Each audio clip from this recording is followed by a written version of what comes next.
Hey everybody, this is David Paul, the host of the Capital Stack podcast, where I talk to founders, entrepreneurs, and investors about all things value creation and startups. Today I am talking to Heidi Jannenga, who is the Chief Clinical Officer and founder and board member of WebPT, which is a Phoenix darling, raising over $50 million of venture capital dollars from really esteemed investors like Battery Ventures, Canal Partners, as well as Warburg Pincus. I was about to say Warby Parker, but I always mix those two up. Heidi, how you doing? I'm doing good. Really excited to be here. Thank you so much for asking me to join you. Of course. You've been like my special guest. I wanted to get good at this before I brought you on. So, well, you definitely have the voice for it. Thank you. Thank you. Not the face for it, but I got the voice for it. Heidi, tell us a little bit about what WebPT is and your background before bringing it in, because there's a whole lot to unpack there. But I'd love to know, in essence, what does WebPT do and the genesis of you creating it. So WebPT is an electronic health record specifically designed for rehab therapists, which includes PT, OT, and speech. We're essentially a software platform that helps run a PT practice, mainly in the outpatient sector. I am a physical therapist, so essentially we started the company back, we launched the company in 2008, but if you think about starting it, the idea spawned in 2006 when I was a clinic director of a pretty large sports medicine practice, actually one of the largest in the country here in Tempe, Arizona. And as a clinic director, you had P&L responsibilities, and we were documenting everything on pen and paper, but we were also using transcription and dictation to dictate our notes that would be sent to our referring physicians. And so, unfortunately in healthcare, top line revenues have steadily declined over the years because the majority of our revenue comes from insurance payments, and those have been the reimbursement for physical therapy visits has been steadily declining. And so, basic economics, if your top line's going down, you got to cut your expenses. And so we were trying to figure out, how do we cut our transcription and dictation? There were a lot of physicians who had been transitioning into using an EMR, which was a essentially digital platform to do your documentation. And so we thought there had to be something out there for therapists. There really wasn't. We looked all around. It was all medical based. And so I put my head together with my co-founder, who is a technologist, and we created something that originally was supposed to be for my practice only to really help me get ahead. And as we started to get more success, not only within my practice, we launched the first version in about 9 months. Got good traction within the therapists in my practice, and then before we knew it, 6 months later, we had about 12 practices up and running using the platform here in Arizona. And we kind of scratched our head and said, we did a little market research and we found that 80% of therapists were using pen and paper as well. So my problem that I was having was pretty ubiquitous within the entire industry. And so in 2008, we decided to launch the company. Interesting. So I always thought that WebPT's acceleration happened, so were you saying that it was more trying to fight costs as the initial pain point? Where did meaningful use and the government's intervention and making physicians and medical providers go into electronic? How did that play into that? So a lot of times when you have success, it's alignment with a lot of external forces as well. So that was the original thesis. I need to save some money. Right. Reimbursements are declining. I have this expense that everybody was having, and it's expensive and it's going up. So why not find something to replace that? But in 2009, the High-Tech Act was passed. And so essentially, which speaks to your meaningful use of language here of and quote unquote Obamacare, right? Mm-hmm. That he essentially wanted to digitize and create more access to data within all of healthcare. And so there were incentives given to providers in order to adopt a digital platform, which was essentially created the explosion of electronic health records and medical records throughout healthcare.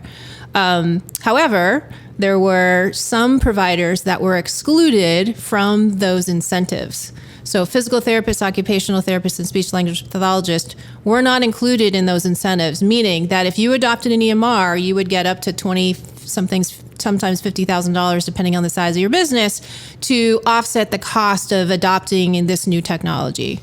And so in our space, in our industry, which was kind of left alone from, the massive infiltration of new technology and new players in the market, we were kind of left alone, which was it was good and bad, right? Because we got the wave of Rising Tide kind of thing, where if you were sending a handwritten note to your referring physician, like, where does that put you on the scale of respectability within the healthcare profession? And so there was this, adoption rate that was happening because everybody around us was adopting, even though physical therapists weren't, given that financial incentive, they were still doing that. That also actually helped us as a SaaS platform. We were the very first SaaS technology, electronic health record in the PT space.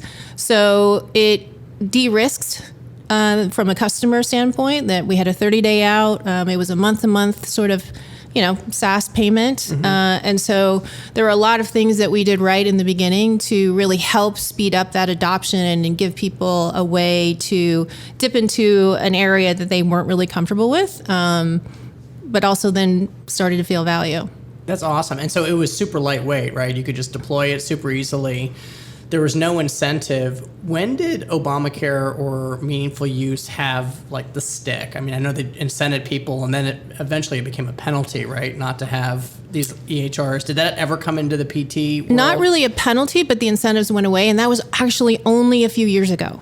Oh, okay. So the adoption rate, it's definitely the bell curve now. When we first started, as I mentioned, 80% of therapists were using pen and paper to document. Today, that's flipped on its head, where it's closer to 85 to 90% of therapists are using some sort of digital platform. Mm-hmm. And that's in a span of, 12, 14 years. Wow. So timing was everything for us. We launched the company in 2008. This happens in 2009, and that's when the hockey stick really started to grow. And so you built it for yourself. All of a sudden, through word of mouth, 12 other clinics are using this platform. When did you decide that you wanted to really make a run at building a software company? That's a good question. As a provider, I had really no technology experience, and so it was a fast and furious learning curve for me. When we decided there's a couple things. One, originally, the practice that I was running was part of a large corporation. And our initial thesis was, we're going to build this, we're going to deploy it out to, a large percentage of the actual organizations within this corporation. And for sure, they're going to want to buy us or adopt us as their technology, right? That was the sort of initial thesis. And we had that opportunity in late 2008 to pitch to the CIO and the CTO and CEO. The COO loved us. Therapists have always loved us. It's our still highest scoring NPS provider that we have. But the CIO couldn't get over the fact that we were SaaS. He was very much a on-prem sort of person who had been there for a long time, and it's new, and anyway, we were a new company. It was really hard for a large corporation to make that risky decision, and so we had to step back from our sort of original path that we originally had thought we were going to go on, and we did a little more market research, and we figured out what the industry really looked like. In terms of potential buyers. And at this point in time, 65% of the market was SMB. Maybe 15%, 20% was this sort of middle market of, 10 to 50 practices. And then you had, the large enterprise groups of 300 to 500 clinics, which was, who I was originally employed by. That was a super small percentage of the market. And so when we took a step back, we understood what we had built. We understood, SaaS and who was the potential buyer. that actually was really the point in time when we said, and that was the least saturated part of the market actually in EMR. Like the saturated market, the 20% that had adopted EMR were all in this enterprise space, right? And so it was a wide open field. And that really, I think, was the pivotal point when we said, wow, we have some opportunity here. That's what we went in 2010. We had started there. We had really started gaining some traction. But, we were a startup. Every month it was deciding, well, what's the most important thing do we spend our money on? Is it a new server? Is it a new support rep? Is it, sales and marketing? Like, what are we spending our money on this month? And, that's when we decided to, actually go do this and entered the pitch with, really at the time it was ATIF and Canal Partners stepped up to the plate. Got it. And then, so you started off as an SMB play. Yep. And I'm just curious about this now that I have a pen in it because I'm ADD and I'll go all over the place if I don't write this stuff down. Is how did that affect you as the market started to consolidate? Yeah, it was a huge decision. Obviously, we're now 2023 will be 15 years that we've since launch, which is, I have to pinch myself sometimes. Like it's been a flash. But we've continued to grow as far as our platform, adding new sizes of members, and our sweet spot has always been SMB, and then we definitely moved up into that middle market. As in 2017, 2018, we really made the decision that we felt the consolidation starting to happen. And we made the decision that we really needed to be in that enterprise space as well. And so, we made some important improvements to the platform. We went out and, talked to these types of customers to say, hey, what are we missing that you need?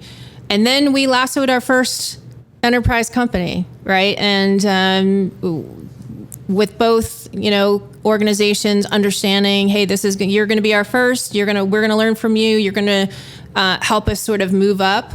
From there, here we are. We have, 6 out of the top 10 largest organizations in the country today using some portion of our platform. There was also some changes, and when I say some portions, that's a key point of it. Is that we also changed our strategy. We are an all-in-one platform, but we've modularized our system in which you don't have to be using every single component of the platform. So there's some pieces that might be able to integrate with the current platform you're on. Our goal is to get a foot in the door, right? And as things start to evolve and platforms improve, or they want to make changes, now we are going to be in the conversation of perhaps that next all-in-one piece that they might want to deploy. So when you said you felt the market consolidating, did you feel that in the terms of churn that you were getting pushed out because the bigger enterprise solution was backing the company that's acquiring the smaller guys? A little bit, but not much. What we really actually saw, and this was with the help of Battery Ventures at the time, was private equity had moved in. So there was a ton of money that was getting deployed into these mid-sized businesses. And so we knew, once private equity comes in, growth is really the goal. And so, and we also saw the writing on the wall with other, niche markets, primary care, for example, and, other areas of healthcare that had already moved in that direction. I mean, PT seems to be sort of lower on the totem pole. So you see trends and other things happening in other areas of healthcare before it actually affects us in our sort of small niche, our, $6 billion niche. Right. But yeah, so it was a little bit of writing on the wall. We saw some of the churn, but it wasn't to the point where we're like panicking. You know what I mean? Like we kind of saw it in the tea leaves already happening. So we knew we had to make that move. Do you feel it's easier to get product market fit with SMBs than enterprise? Having lived it, I would say yes.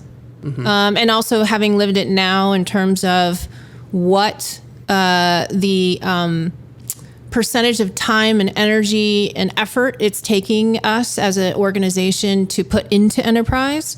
Every enterprise organization thinks that they have their secret sauce and, has, their certain way of doing things. And so there's a lot of individual, customized product that has to be sort of built or at least put into play, right? That you don't have to do at SMB. SMB has, will take what you've got on the truck and they will figure out how to use it. As a matter of fact, a lot of times because they're earlier adopters, they will be able to adopt it, use it, and then, be your champions for others in the market to adopt it as is. Yeah, and there's more. The single stack works a lot easier with SMB.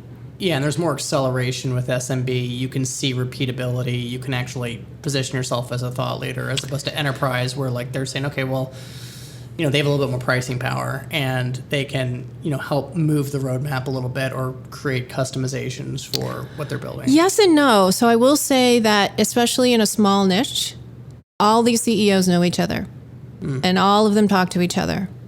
And so if one deploys something, they all want to understand why and what, and it is like dominoes after that.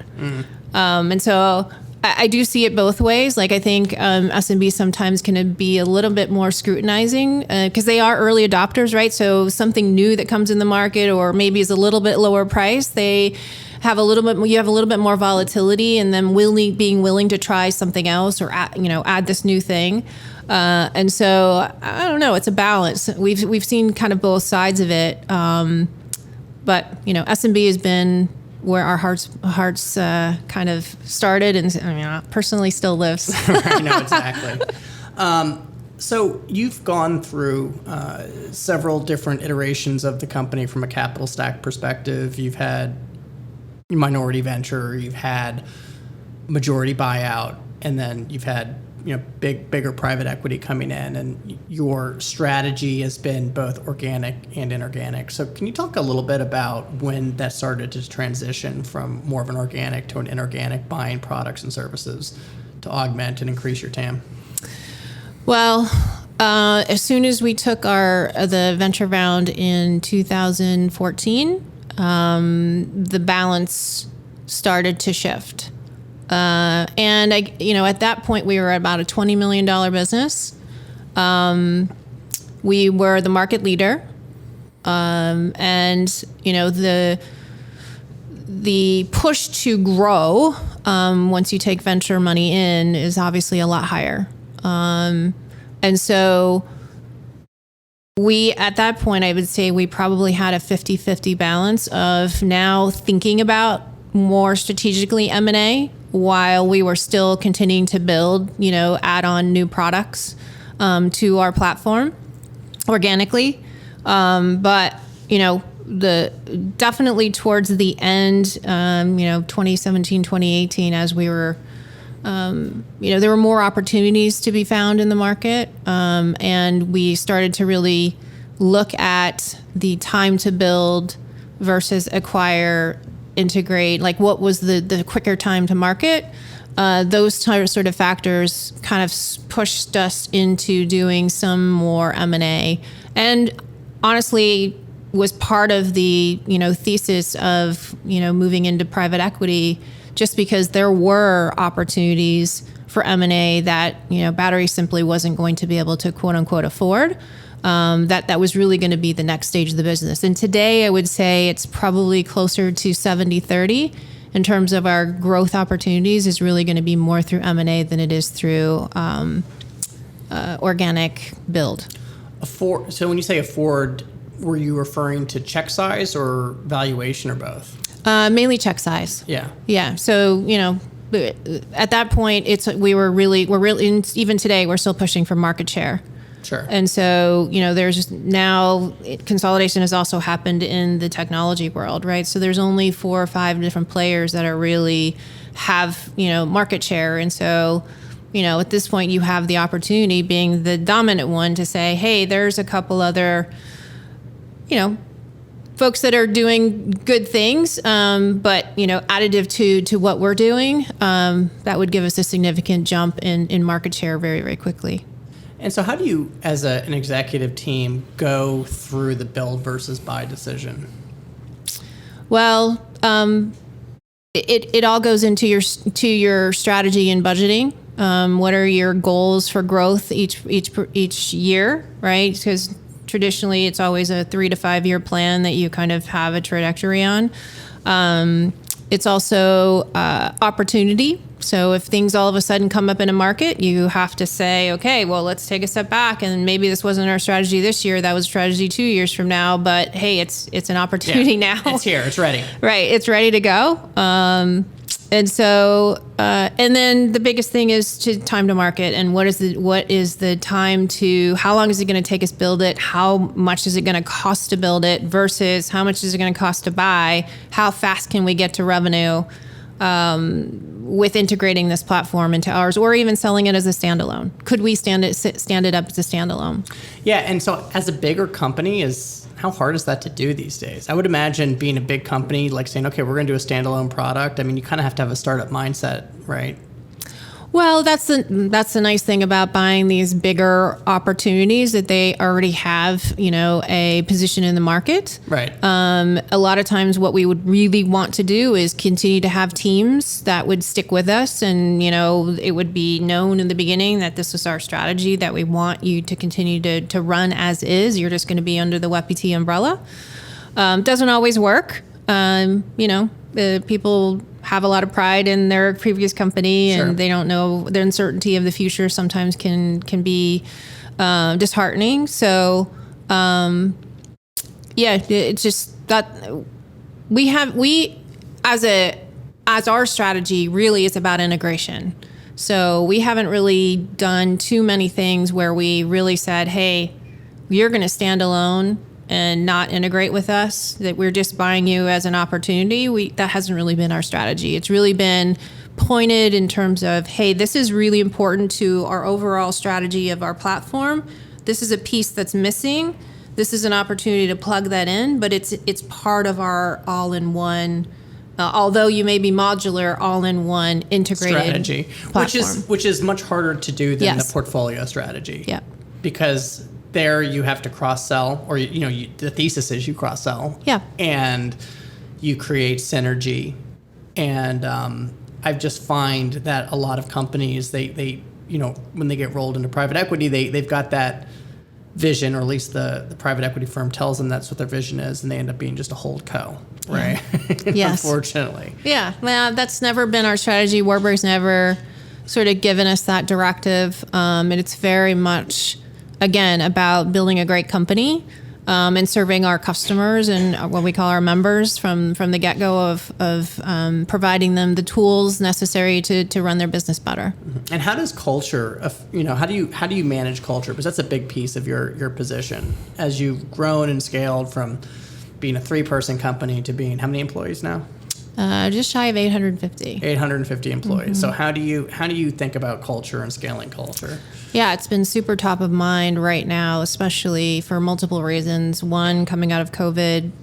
Pre-COVID, we were 100% in-house, all together, all the time kind of Right. culture, and sent everybody home. And so now we are digital first and have employees in 36 states and scattered all over. As well as making a huge acquisition just in 2020. So, that's it, integrating, 200 more folks into your business is also not an easy play. So, first and foremost, I'm super proud that the culture has still, kept the essence and the foundation that was built back in 2008. And obviously it evolves over time, but, we sat down in 2010 and wrote these core values with the 40 people that were in our company at the time of what does it mean to be part of WebPT? Who do we want in this business? What do we stand for? And that foundation is still rock solid within the business. And that's in part to, it's always something we lead with first. Every conversation that we've had with a potential investor, that's the first thing we talk about. They have to buy into that culture. Every CEO we've had, I'm on the 3rd CEO in our business. or fourth, really, if you count us as founders first. That's the conversation that we have, and those values, like each one of those individuals and entities has to live up to our values. And so to me, that's the essence of the culture.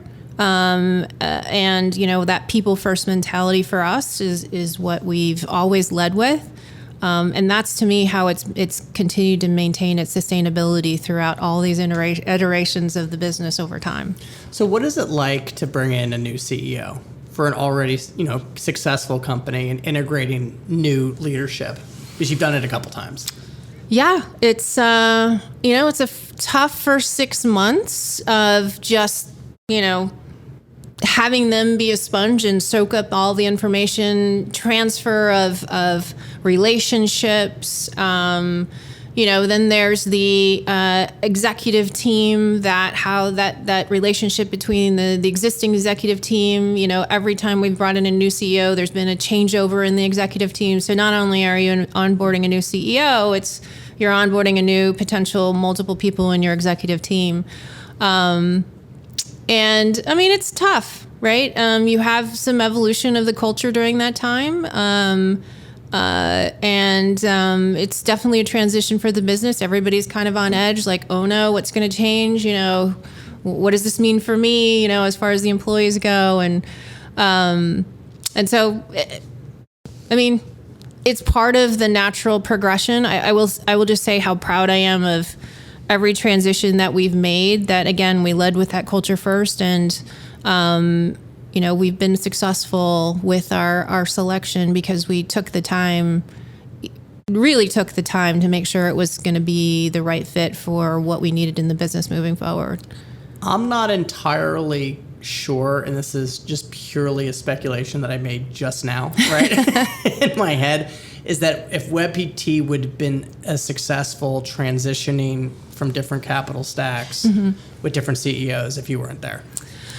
Yeah, I get that a lot. And I do, I guess I need to toot my horn a little bit with still having a founder in the business. It's for sure. I think it would be a completely different business if I wasn't 100%. Still here. Yeah. There'd be it would just be, it's just by nature. Yeah. Right.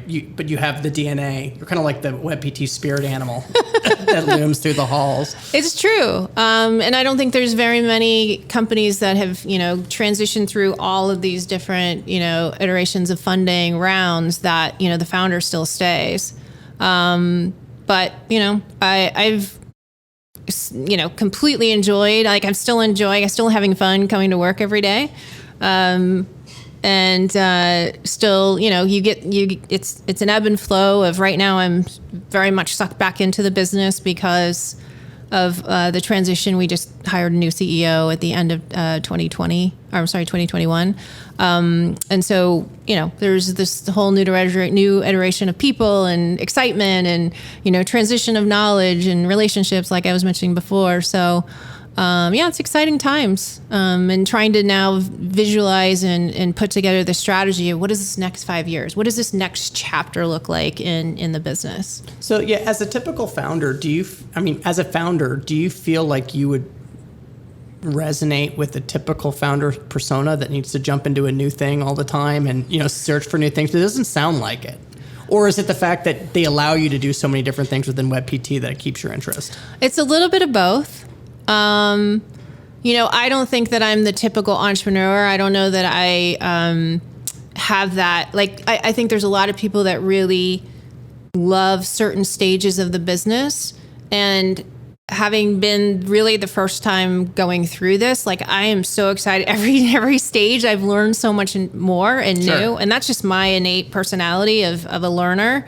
You mentioned spirit animal, but my spirit animal is really, I think, is like a chameleon. I can totally jump into this segment of the business and find something. And to the credit that you mentioned is the board, our funding partners, as well as our CEO, all of our previous CEOs have all had founders in their previous business. Yeah. So that was a piece that, each time that we kind of, innately looked for. I don't know if it was 100% on purpose, but somehow that sort of came up as one of the priorities as we started through the recruiting process. And so, they've given me a lot of latitude. They respect the fact that I'm there. They look for, our weekly sessions together to learn something new, historical, put something into perspective, that kind of thing. So, I don't know. Relevancy is always important for founders, and I've always felt relevant and important to the business, to date. When I don't feel that way anymore, I don't think I'll be there much. Right. No, exactly. I mean, yeah, they have to keep you interested. Yeah. The other piece to I would say, David, is really important too is, we started this early on. It was a lesson that I learned really, really early as a founder is, initially you're doing everything and you have your hands in everything, right? From strategy to payroll to, paying bills, like accounts payable, like everything you have your fingers in. And, for me, over time, it was handing those off to people that were smarter than me, that I really didn't like these things. Like, I've kept the pieces that I love, like being sort of the face, the company, the thought leader, and all of those pieces that I really, really love, I'm still doing today. Mm-hmm. But I've given away everything else. Yeah. That at the end of the day, someone is better at doing that than me. And I don't know that there's enough of that out there in founders. Sometimes they feel like that control piece gets lost. I've been able to let go of a lot of those things without, feeling like I'm losing control. So you're kind of like always in a flow state. Yeah. I like it. My spirit animal is a tick. I just bury myself into people, and then they just I'm a part of them. Like you're a bloodsucker. I'm a bloodsucker. It's like, you never really planned to like me, Heidi, but I just kept bothering you until you did. That's not true at all. That's not true. I think you're selling yourself short. Thank you. So being a visionary, being the thought leader, being out in the healthcare community, like how does, and I'm sure being a big part of the product and product roadmap, how has the role of your technology interfaced with physical therapy, and how has physical therapy changed and within the healthcare system, and how is that enabled with technology, and how do you think about the next 5-10 years?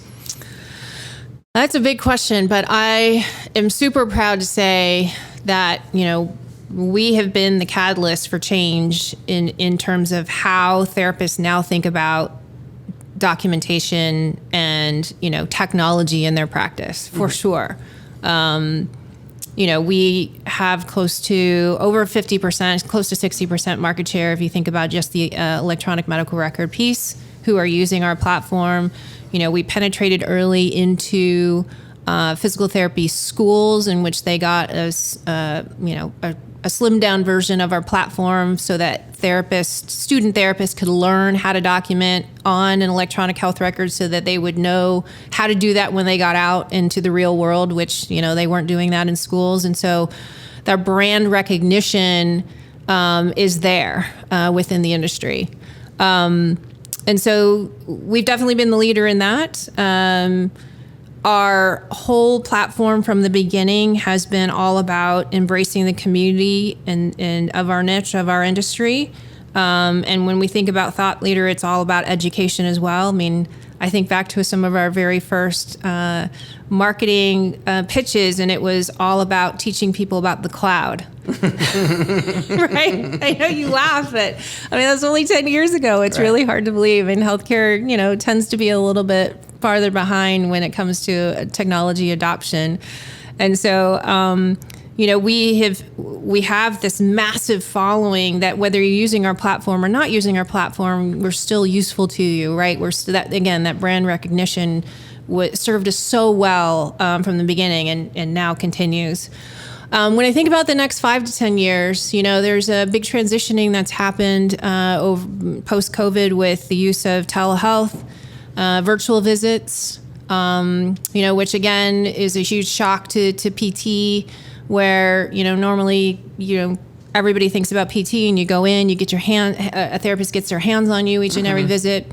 But it spawned a lot of research and, really the adherence to home exercise program and activities outside of the clinic is really what helps to project the best outcomes. And so there's a lot of technology development and usage now of these virtual visits, communication between visits, things like that, are really going to be, I believe, the hybrid version of the future of PT in rehab therapy in general. Yeah, because generally speaking, when I've been in physical therapy and I've been into a room and then they help you and they show you the exercises and they just do rounds. So it's like, it's really just the act of doing the exercise and being accountable to the exercise. Why couldn't you do that on telehealth? Yeah. And you think about wearables and data, aggregation of you have all these things and activities that you're doing. Like, we should be able to aggregate all of that into a manner in which we can help prescribe, the better exercise regime that you should be doing on a daily basis, or at least to help your injury. And then, for us too, it's really pushing. There's a big stat that we talk about a lot, David, and that is that 90% of patients who have a diagnosis that physical therapists could be helping are not getting to us. And so PT practices are continuing to fight over this sort of 10%. And we think we've moved the needle a couple of percentage points. The Medicare 10%? No, in general, this is all population of the U.S. Oh, okay. Got it. And so we've moved the needle a couple of percentage points, but, one of our big sort of BHAGs that we've had behind the scenes is really to move that by let's move that 5%, right? And the volume of patients that would be able to come into the practices would be exponential. Like, actually, if we moved it 5%, today's practices would not be able to handle it. Right. But that's okay. Like, we want more people to be able to benefit from the value of what a physical therapist can do. And so it's elevating the brand of PT at the same time as WebPT. Awesome. And so 12 years later, you've made your bones, you're making some investments now. What do you think about today's market in the earlier stage? Well, it's tight.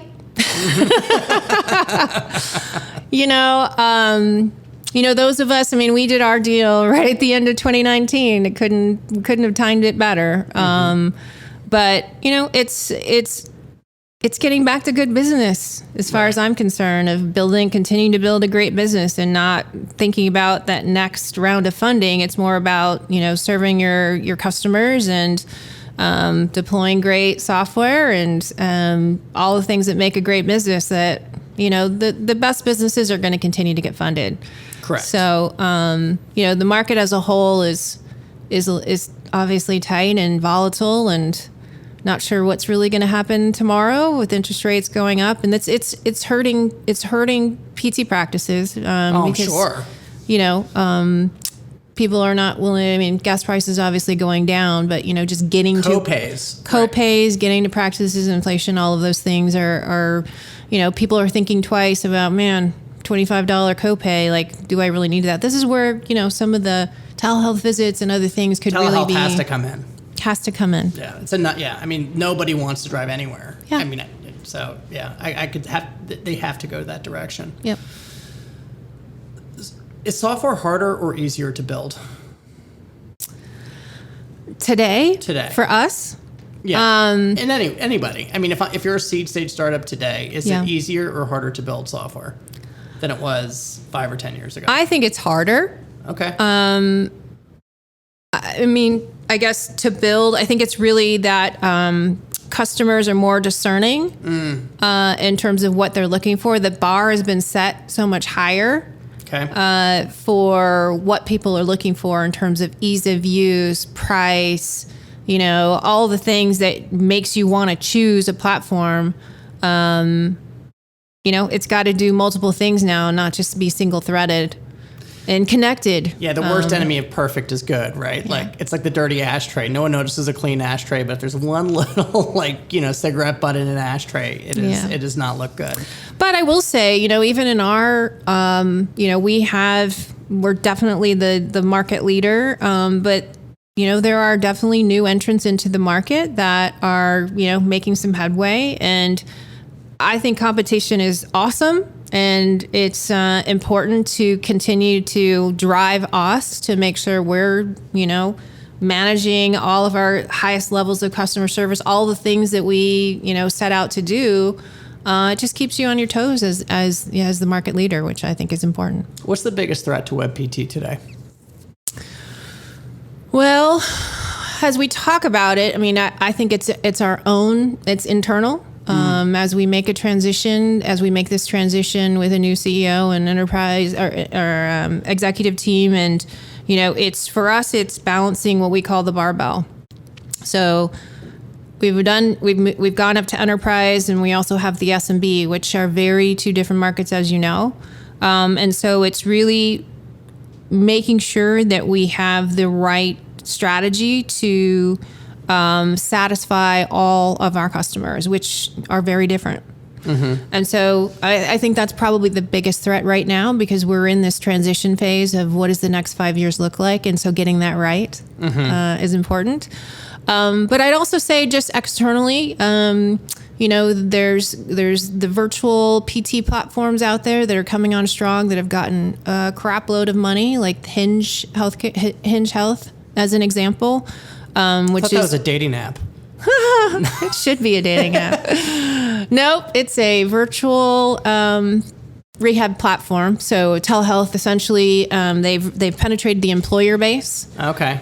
So they're going after big employers to say that they can, provide healthcare services for significantly less than what would cost to have a network of practices and whatnot. Got it. So it's a digital health. Yeah. They centralized it, burning tons of money. They don't care about customer acquisition, as long as it's smart that they're going to the employers too, because they're not in bed with the healthcare systems. That's right. Yeah, that makes a lot of sense. Yeah. But the good news is they're not for you. Is that they're that funding circuit really went downhill. The digital health.